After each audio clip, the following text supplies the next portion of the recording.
Can you hear me?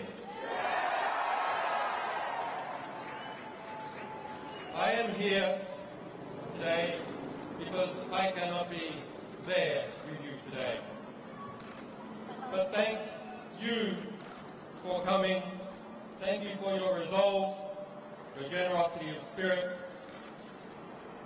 On Wednesday night, after a threat was sent to this embassy and police descended on this building, you came out in the middle of the night to watch over it. And you brought the world's eyes with you. Inside this embassy after dark, I could hear teams of police swarming up into the building through its internal fire escape. But I knew there would be witnesses, and that is because of you. If the UK did not throw away the Vienna Conventions the other night, it is because the world was watching. And the world was watching because you were watching. So the next time somebody tells you that it is pointless to defend those rights that we hold dear, remind them of your vigil in the dark before the embassy of Ecuador.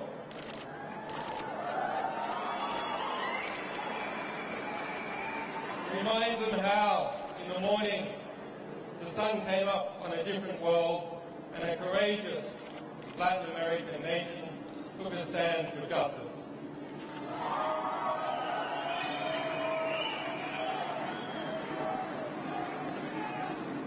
And so to those brave people, I thank President Correa for the courage he has shown in considering and in granting me political asylum. And I also thank the government, and in particular Foreign Minister Ricardo Patino, who upheld the Ecuadorian Constitution and its notion of universal citizenship in their consideration of my asylum. And to the Ecuadorian people for supporting and defending this Constitution.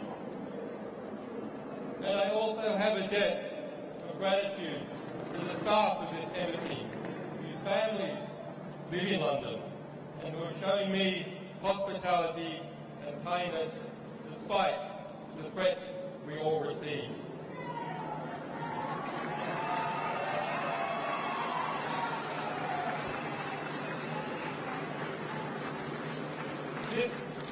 This Friday, there will be an emergency meeting of the foreign ministers of Latin America in Washington, D.C.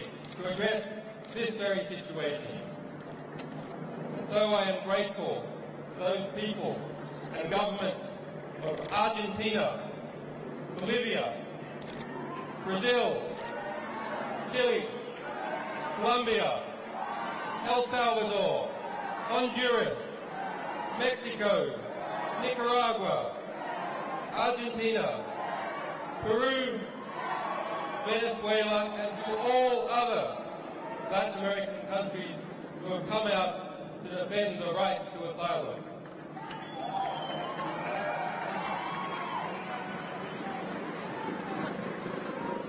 And to the people of the United States, the United Kingdom, Sweden, and Australia, who have supported me in strength, even when their governments have not.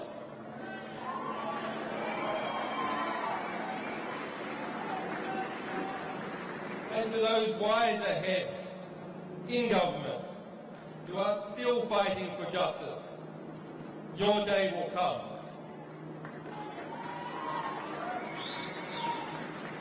To the staff, supporters, and sources of WikiLeaks, whose courage and commitment and loyalty has seen no equal.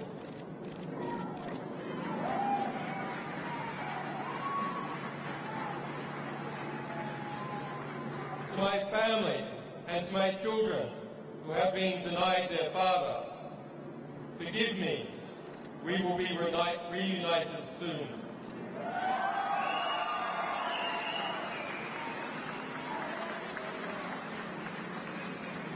As WikiLeaks stands under threat, so does the freedom of expression and the health of all our societies. We must use this moment to articulate the choice that is before the government of the United States of America. Will it return to and reaffirm the values, the revolutionary values it was founded on?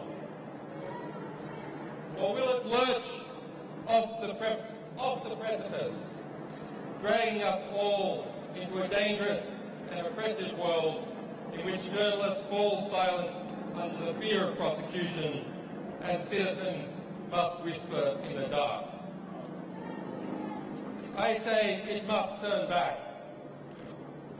I ask President Obama to do the right thing. The United States must renounce its witch hunt against WikiLeaks.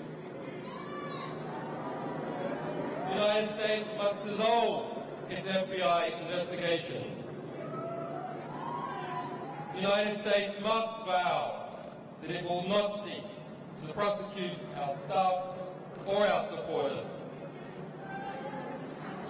The United States must pledge before the world that it will not pursue journalists for shining a light on the secret crimes of the powerful.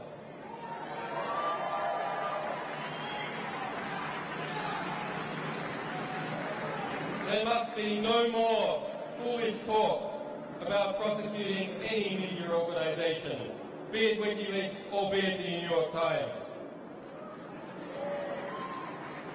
The US administration's war on whistleblowers must end. Thomas Drake, William Binney, John Karakou and other heroic whistleblowers must be pardoned or compensated for the hardships they have endured as servants of the public record.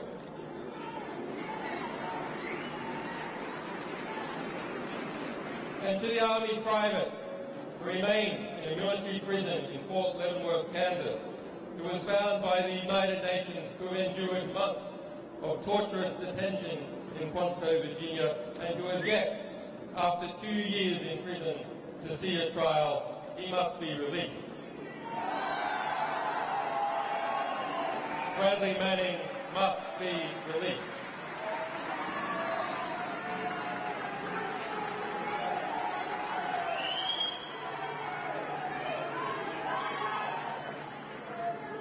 If Bradley Manning did, as he is accused, he is a hero and an example to all of us,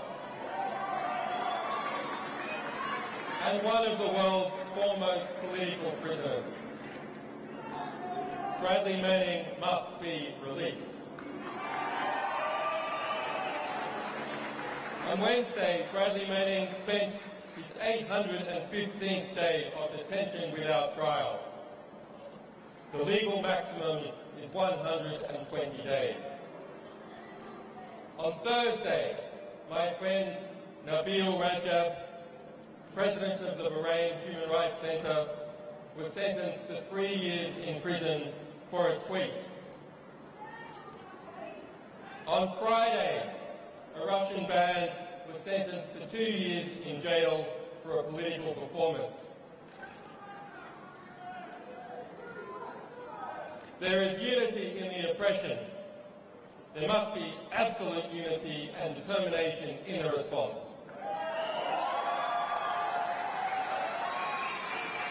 Thank you.